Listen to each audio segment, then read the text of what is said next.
Good morning and welcome back to WorksheetCloud. My name is Mrs. Fauger. I do hope you've been enjoying these English lessons. If you are joining us for the first time, a warm welcome. If you've been here before, you know the drill.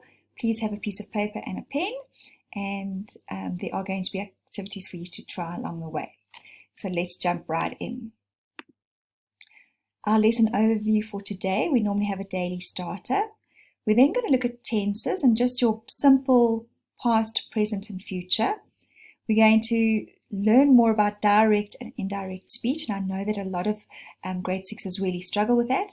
And then I'm going to tell you what's coming up next, because you're going to have to use the tenses and the direct and indirect speech in your next lesson. Right, so let's start with our daily starter. So as you can see on the top right here, there's two words, your and your, but a lot of times we get them confused. So take a look. Your pizza, in other words, we're talking about something that you own, it is yours. And then in this one, your pizza is actually saying you are pizza. And that's actually a metaphor, a figurative language device. So we're wanting you to know the difference between you are something and something that is yours. So I want you to take a look at this, and as we start this morning, you just need to write number 1 to 8 and write down whether it's your or your, you are. And if it helps, say you are as you are writing the word your, because if you remember, you are is a contracted word, taken you and are and contracted to your. So just remember that as you're writing. So pause the video at this stage, and then when we come back, we'll go through it.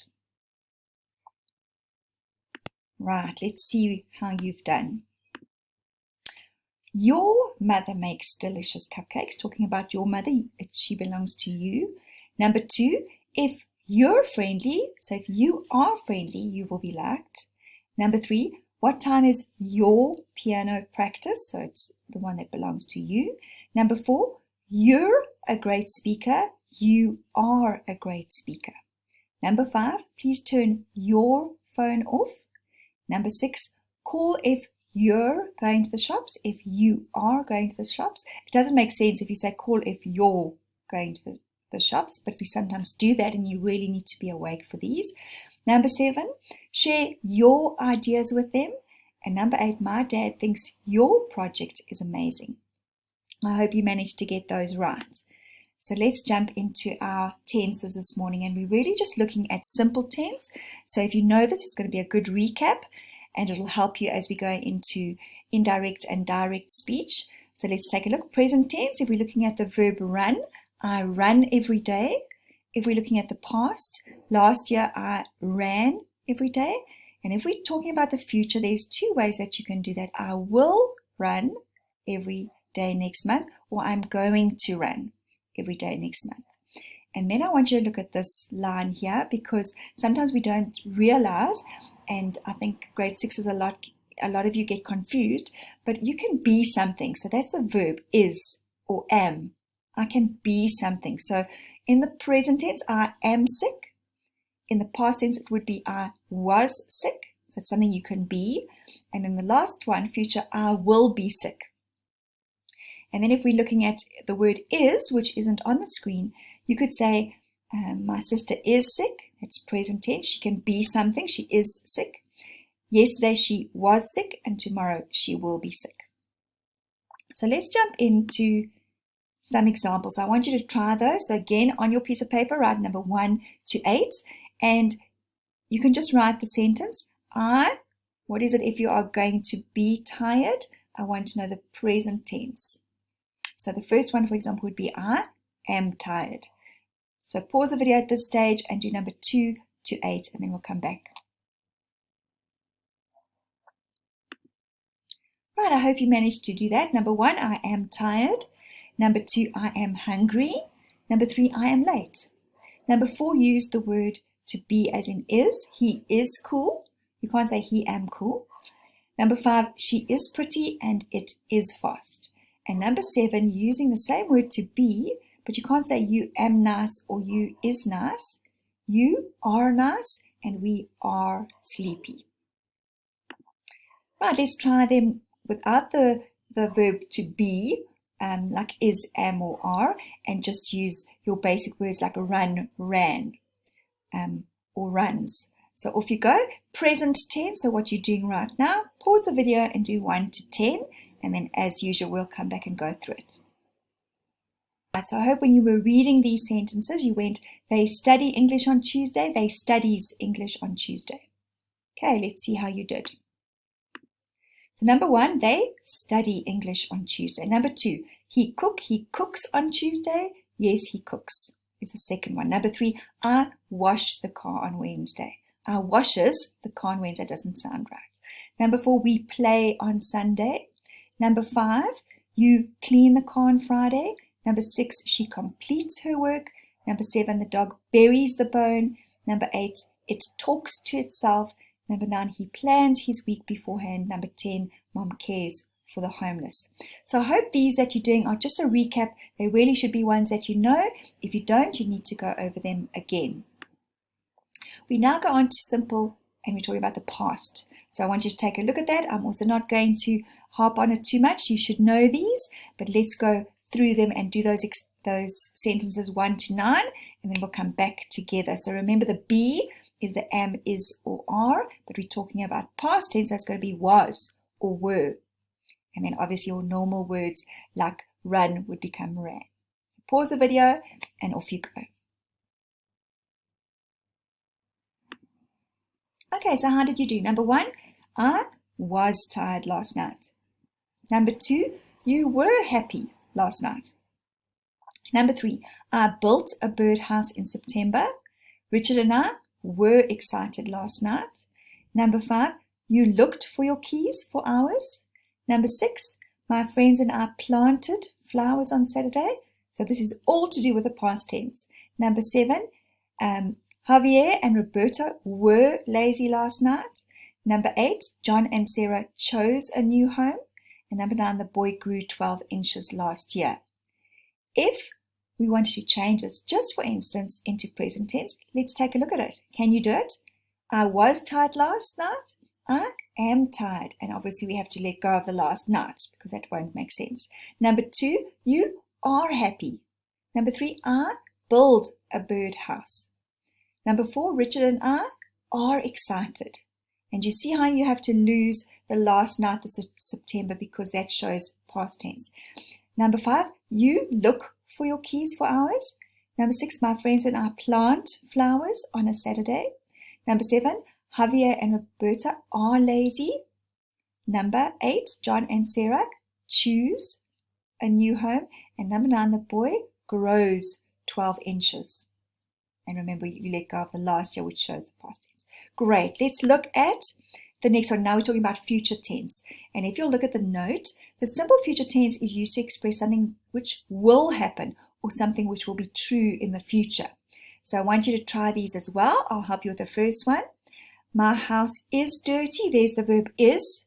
So remember now, is, if it's past tense, will be was. If it's future tense, I will clean it on Monday. So the house is dirty. I will clean it on Monday. So the 2 lines are to help you with how many words you need. So pause the video and try these, and we'll go over them together. Right, how did you do? The house is dirty. I will clean it on Monday. Number 2, Mary, will you cook on Tuesday, please? Number 3, it looks like the washer is broken. I will ask Dad to fix it. Number 4, listen team, we will win the trophy this year. Number 5, everyone is hungry. I will get some donuts for breakfast. Wouldn't that be nice while we're on lockdown? Number 6, Peter, will you fix the porch tomorrow? So showing what's coming in the future. Let's look at the next one. I'm going to ask you to do this as well. And look at the note. It says sometimes the simple future tense is expressed using am, is, or are with going to. So remember, we're talking about those words is. If it was past tense, it would be was or were. So let's go through it. I want you to do number 1 to 4 on your own. The number of lines, as you can see, are for the number of words you're going to use. So look there. Mrs. Garrison will, okay, it can't be will teach the class next year. Mrs. Garrison is going to teach the class next year. So do you see that? Right, try number 2, 3, and 4. So pause the video and then we'll come back and go through it. Right, here we go. Mrs. Garrison is going to teach the class next year. Look at that one, the soldiers. It can't be is because that's your subject-verb agreement. The soldiers are going to march for 3 hours. The sorority sisters are going to paint the house blue on Saturday. And Mom and I are going to rake the yard tomorrow. Well done. This is where we now have just recapped our tenses, and they're the really simple ones. We're now going on to direct speech. And direct speech shows us the person's exact words and is indicated using inverted commas, also known as quotation marks. And just remember that the tense doesn't change. So in direct speech, the tense doesn't change, but you'll see later on in indirect speech, we're going to change the tense, and that's why we did a recap of tenses. Okay, so here are some rules for direct speech. Only the actual words that are spoken are written inside the quotation marks, and it's very much like your comics. So if there was a little person standing like me here, and there was a bubble, whatever's in that bubble are the words that I'm saying, and those words would be in your quotation marks. The first word of direct speech must begin with a capital letter. So obviously, guys, that's good punctuation. The quotation marks at the end are placed after the punctuation mark, which comes at the end of the spoken word. So if I said, stop that, after that, you'll either put in a full stop, a question mark, an exclamation mark, a comma. And then we close those quotation marks.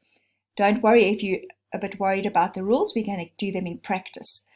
Direct speech is always separated from the rest of the sentence, like said Mrs. Hall, by a comma, a full stop, a question mark, or an exclamation mark.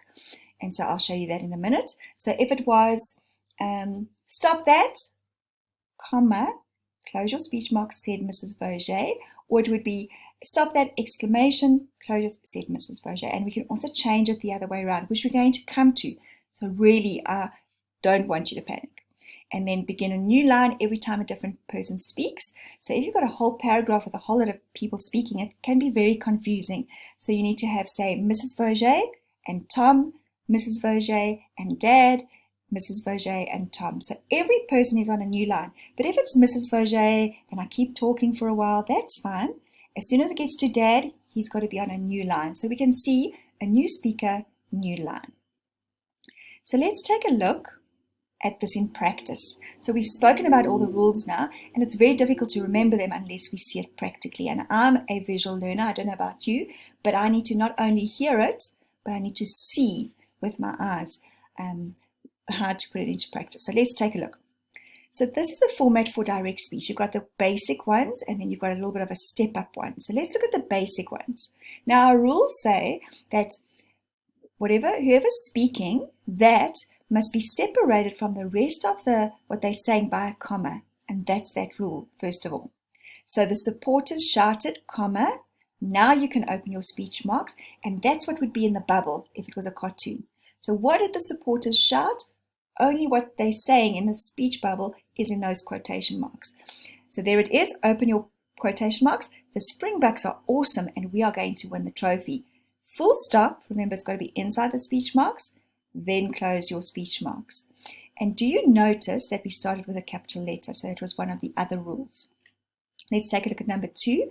The Springboks are awesome and we are going to win the trophy. Exactly the same sentence, but instead of starting here with the supporters shouted, we're now ending with them at the end. So let's see the difference in that sentence. So now I open my speech marks, capital letter. The Springboks are awesome and we are going to win the trophy, comma, because the sentence is not finished. So I can't put a full stop there because I'm still going to close my speech marks, which are over here. And then I've still got to end with this sentence and then my full stop comes at the end. So do you see that? So here we go. And there in the first sentence, you notice there's the full stop at the end of the sentence. So it had a comma there and then the full stop. Same thing here. Comma, and then the full stop. So let's just go through this again. So open your speech marks, start with a capital letter. The Springboks are awesome and we are going to win the trophy, comma. You then close the speech marks to show that's what they said. And then I want to know who was talking. Shouted the supporters, full stop. So those two are your basic ones, and we're going to practice them because they really do take a lot of practice. And then the last one, this is your step up, and this we're going to do right near the end, is because you've got half of the sentence here and half of the sentence there, and in between I'm suddenly telling you who's speaking. So it can be a bit confusing because you need a lot more of your punctuation marks in between. So let's take a look at that step up one. The Springboks are awesome. They're saying that. And then I want to know who's talking. Shouted the Springboks. And then they start speaking again. So you've got to open it again. And we are going to win the trophy. And so can you see what they are saying? Is in two separate sentences, but they join together. And so look how we start. We open your speech marks, capital letter. The Springboks are awesome, comma. I close my speech marks because that's one thing they're saying. Then I tell you who's talking, shouted the supporters. We're still not finished because there's more that they're saying. And so you don't put a full stop over there. You put a comma. And then you've got to open them again because now they're saying the second part of their sentence. And their second part starts with an and. And because it's still carrying on, it doesn't need a capital letter. And we are going to win the trophy. Full stop, and then you close your speech marks. So when you are talking and saying something, whether you're shouting, whether you're asking a question mark, an exclamation, a full stop must be in those speech marks to show a complete sentence. Now I know this is a lot to take in, so let's try this in practice. Right. This is our basic one again. So take a look at the example. This is a great idea, shouted Jelani. So what is he saying? He's saying, this is a great idea. So this is a great idea must be in your quotation marks. And who is shouting? We know that Jelani is shouting. So let's take a look how we did it. You open your speech marks. It hasn't started with a capital letter, so you do need to always start every sentence with a capital letter. This is a great idea.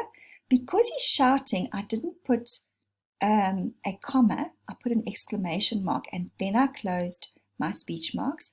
Shouted Jelani, and there's my full stop at the end of the sentence. Now remember, just before you try these 8 out, you can't have 2 punctuation marks. In other words, I can't have a full stop and a comma and a question mark.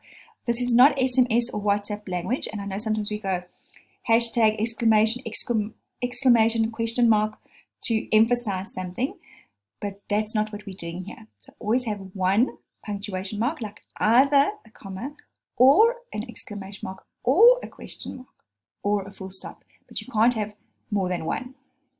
So looking at this idea, I want you to pause and use this example to try and do these, and then we'll go through them together. So this is where you do need to pause, you do need to take your pen and paper, and you do need to write them down. Practice doesn't make perfect, but perfect practice will make it perfect. So you can't be practicing the wrong thing because you're going to embed that into your brain, and we don't want the wrong thing in your brain. So pause, try these, and then we'll go over it again.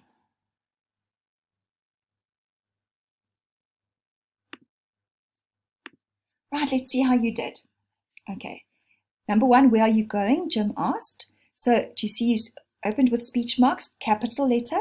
Where are you going? It's a question, and because it's got a question word, and it also says asked. So there's your giveaway. So that's the punctuation mark you're going to use in this sentence. Question mark, close your speech marks, and then we're talking about Jim asked, and because it's a proper noun, his name, capital letter J, asked. We've gotten to the end of our sentence, so what do we need? Full stop. Good. Number 2, I'm so enjoying that series on Netflix, said Monty. Open your speech marks. I was already capital. I am so enjoying that series on Netflix. You need to make sure Netflix is a capital letter because it's a name of a program, or I'm not sure what I would call it, but like DSTV, where we can watch things, capital letter. And it's not the end of the sentence, so you put a comma. I chose to put a comma, so I didn't put an exclamation because it's not shouting. And then you close it with the speech marks, and then said Monty, full stop, end of the sentence. Number 3, Sharon said, so name of a person, capital letter Sharon. said, comma, because now we're separating who's speaking from the rest of the sentence. Sharon said, comma, open your speech marks. Capital letter, please take the bag inside. Full stop, close your speech marks. And there's the end of the sentence. My dad asked. Capital for M, my dad asked. And then now I want to tell you what he's asking. So put a comma to separate who's speaking from what they're saying. Start with your quotation marks. Capital letter W. When do you think the lockdown will end? It's a question because he's asking, and the question word is when. So end off with a question mark, only one punctuation mark, close your speech marks. Number 5, open your speech marks, capital letter I am going to read my book, not at the end of the sentence yet, comma, close your speech marks, said Stephen, proper noun, end of the sentence, full stop. I hope you remembered those end of the sentences. A lot of children forget that. Let's look at number 6.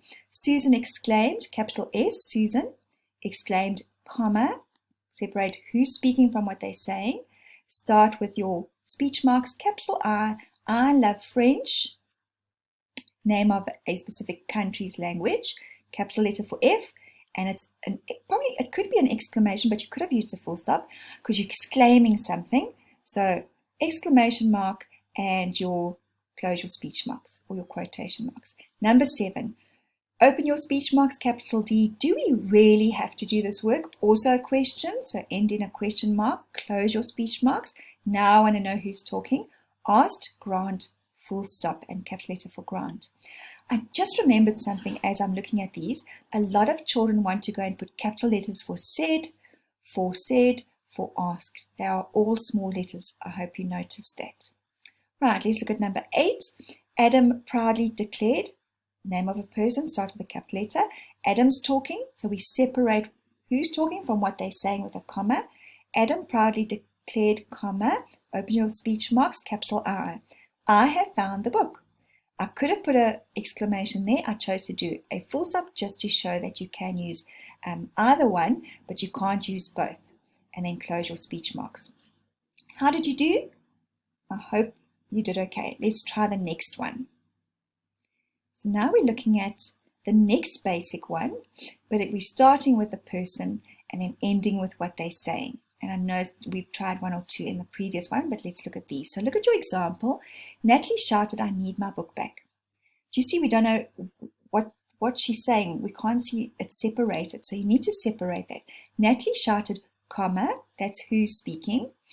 Open your speech marks, capital letter. I need my book back. Now she's shouting, so use that exclamation mark. Close your speech marks.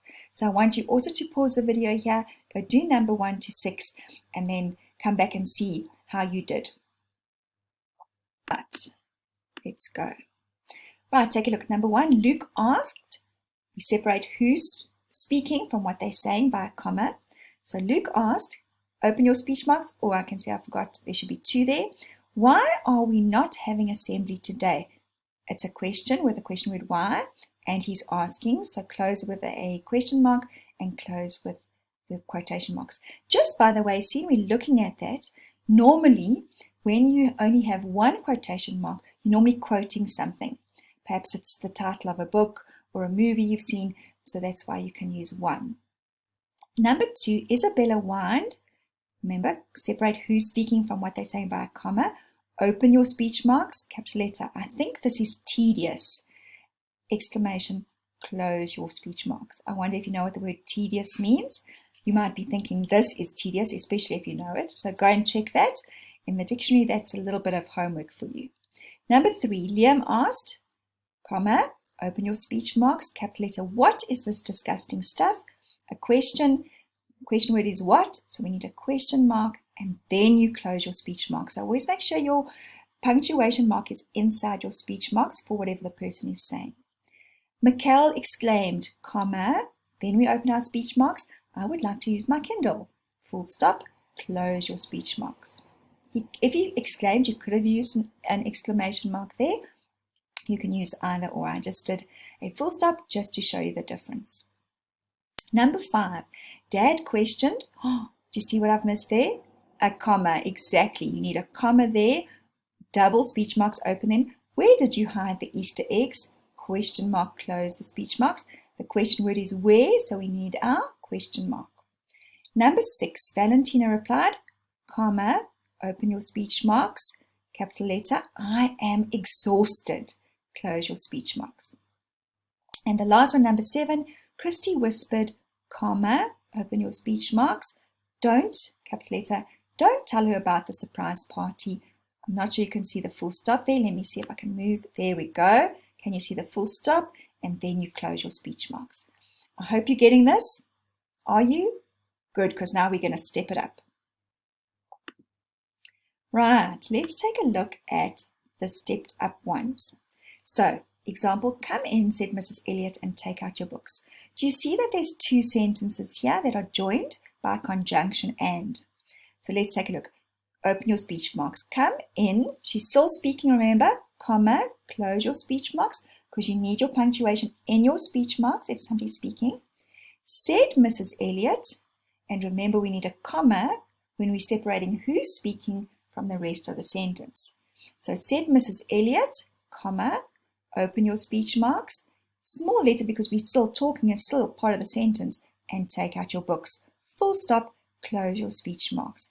And you will remember to start with capital letters for proper nouns and the beginning of your sentence. So I know this is a tough one, but I want you to take a moment now to look at it and then to look at 1 to 5 and give it your best shot. We will go over it, so don't worry. Off you go. I know that was quite tough. Let's see how you did. Here we go. Open your speech marks. Watch out. It's a command. Exclamation. Close your speech marks. Now I've got said Mr. Dallas to the boy. And this was a tricky one because they're 2 sentences. So I didn't have the word and or but. So I know that was a tricky one that I gave you. So you end off with full stop. Now I start the next sentence. Open it because he's still talking. Capital letter. The ball is coming your way. Full stop. Close your speech marks. Let's look at number 2. Open your speech marks. Come here. Your comma first, then close your speech marks. Demanded Mom. She's still talking, so you have to have a comma and not a full stop. Open your speech marks and help me. Exclamation and close your speech marks. We could have also had there a full stop. Number 3. Good morning. Okay, so here we go. Open your speech marks. Good morning, comma. Close your speech marks. Who's talking? Said Mrs. Travis. We need a comma because we can see and is coming. She's still talking. Open your speech marks, small letter. It's not a capital. And how was your holiday? Question mark. Close your speech marks. These were tough. Number 4. Open your speech marks. Did you see Freda play on Saturday? It's a question. The did. And there's your question mark. Close your speech marks. That's what he's saying. Who's talking? Daniel. So asked Daniel. And can you see again? It's a full stop there. Why? Because Daniel still got a second part. Open your speech marks. He beat Djokovic. It didn't say, did you see Fredo play on Saturday? Because he beat Djokovic, because then we would have joined the sentences together by using a comma. Look at number 5. Open your speech marks, capital letter. The alarm has gone off, comma, close your speech marks, said Dad, comma, and he's still talking. Open your speech marks, and you need to get up. These ones are really tricky, guys. So if you're not getting them, don't stress too much. You can go over this video a few times. But what I really want you to be able to focus on is your basic ones. Do you know how to say Mom said, comma, open your speech marks and tell me what she said? Or the other way around, tell me what she said, close your speech marks, said Mom. If you've got those basics, you're going to be fine for our next lesson tomorrow. So let's jump in now to indirect speech. So now we've done direct speech. Somebody's talking and we know exactly what they said. Indirect speech is a different way of showing what someone said, and it doesn't give the exact words. It's as if you're reporting on what someone said. And I want you to look at that word reporting, because often if you do different worksheets, or even if you go online, sometimes they refer to indirect speech as reported speech.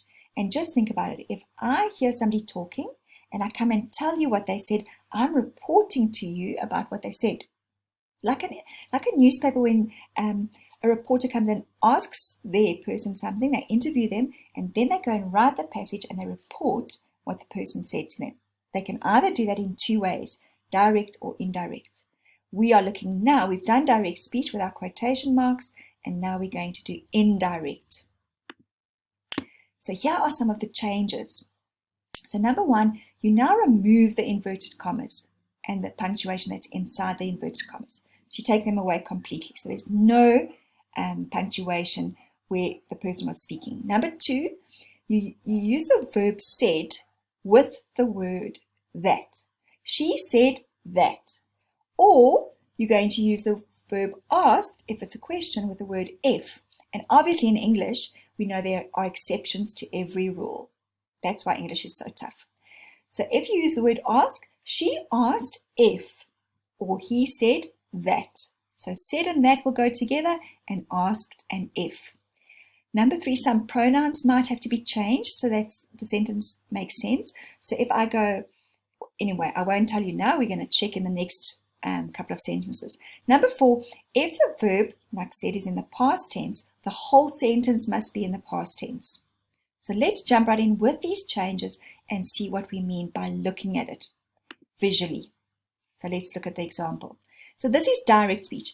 Can you see, open your speech marks? I am going home, close your, a comma, close your speech marks, said Tom, full stop. We've just done those. Now you're going to tell me, or I'm going to tell you what Tom said. So he's spoken and then you weren't here. So when you come to me and say, what did Tom say? I'm going to say to you, Tom said that he was going home. So do you see what's happened in the sentence? Here are our changes. We took all the punctuation marks away there for the quotation marks. We also, because he said the word, it says said Tom, we used it with the word that. Tom said that, and I'm telling you what he said. But now I can't use I, because that was what Tom was using when he was talking about himself. I'm now telling you about him, and so I've got to use the word he. Tom said that he was going home, and obviously with a full stop. So let's look at this one. Anna asked the boy, comma, do you like cats? Oh, what happened there? Yes, we were supposed to use a question mark. Close your speech mark. So she's asking a question. Now, what is the rule, the change? If I use the word asked, I've got to put it with if. But there are exceptions. Let's see if it's this one. Anna asked if he liked cats. So do you see the pronoun as well that changed? If I walked up to Anna and I said, oh, I saw you were talking to the boy. Or, sorry, the other way around. If I walked up to the boy and I said, Anna was talking to you, what did she say? He would say to me, Anna asked if he liked cats. Okay, so you're reporting on the speech. Let's take a look. Let's do these together. Okay, supper is ready, she said. Okay, so what word goes with said? That. Good. So now we take the punctuation marks away. She said that supper was ready. So I use the word said with that, and I'm just telling you what she said. She said that supper was ready. B, he shouted, comma, open your speech marks, I'm playing soccer. That is your direct speech. Let's change it into indirect or reported speech. He shouted. Now, I didn't use the word said, but what is another word for said? Yes, you can use different words for said. You can use shout, whisper, exclaimed, repeated, cried, spat. There are so many different synonyms for the word said. So don't panic if you don't see the word said. What other words could we use for said? Exactly, shouted. He shouted that he was playing soccer. I could have even said he said that, but because shouted was there, I thought I'd just use it. Number C. Is the bus late? Question mark, asked Nadia. Nadia asked if the bus was late. Now I hope you can see that I just put these in capitals, but they wouldn't be if you were writing them. I was just pointing them out so you could see them. Great. Here's another one. Another 3. Tea is ready, said Mum. What did Mum say? Mum said that tea was ready. So do you see why we did tenses? When we're talking about present tense, and now you're telling me what she said, what she's already said, it's in the past tense. I've got to change my verb is to was. Tea is ready, said Mum.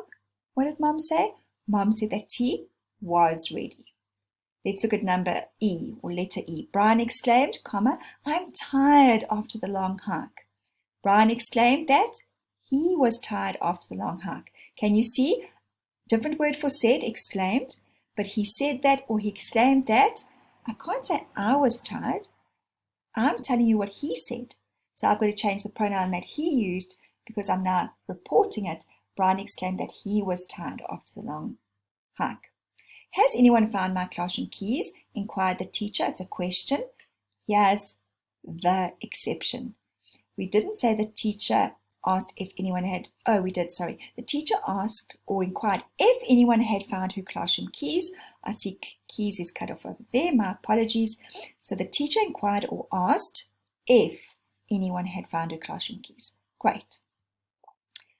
Right, now let's try these on your own. And I know they're tough, so I'm going to ask you to pause.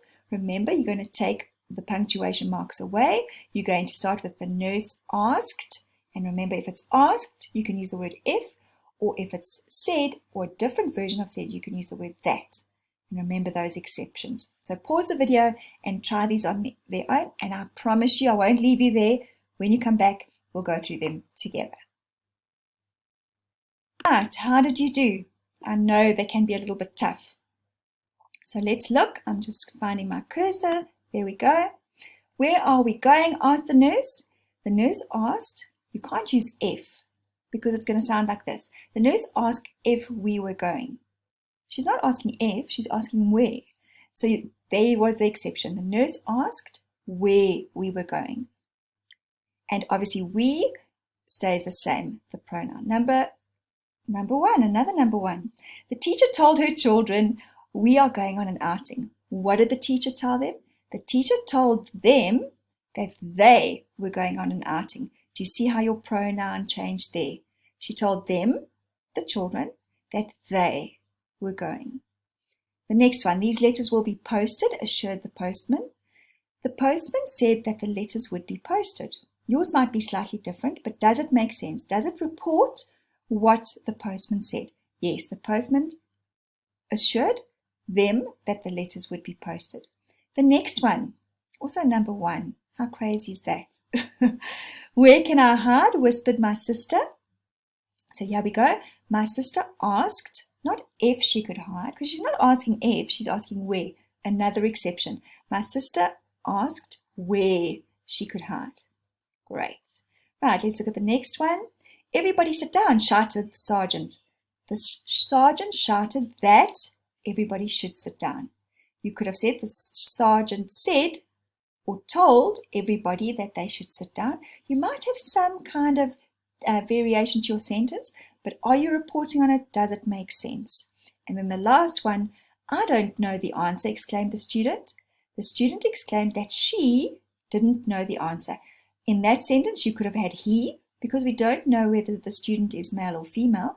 I just took it as she, but your sentence could have read, the student exclaimed that he didn't know. Whoops.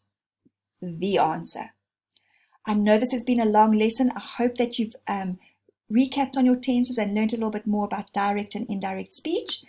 And so we've come to the end. If you need to recap this lesson, you must. What's coming up is what I wanted to tell you about. We are going to look at newspaper writing and headlines and lead paragraphs and how to include quotations into our newspaper article. And that's why I wanted you to do this lesson.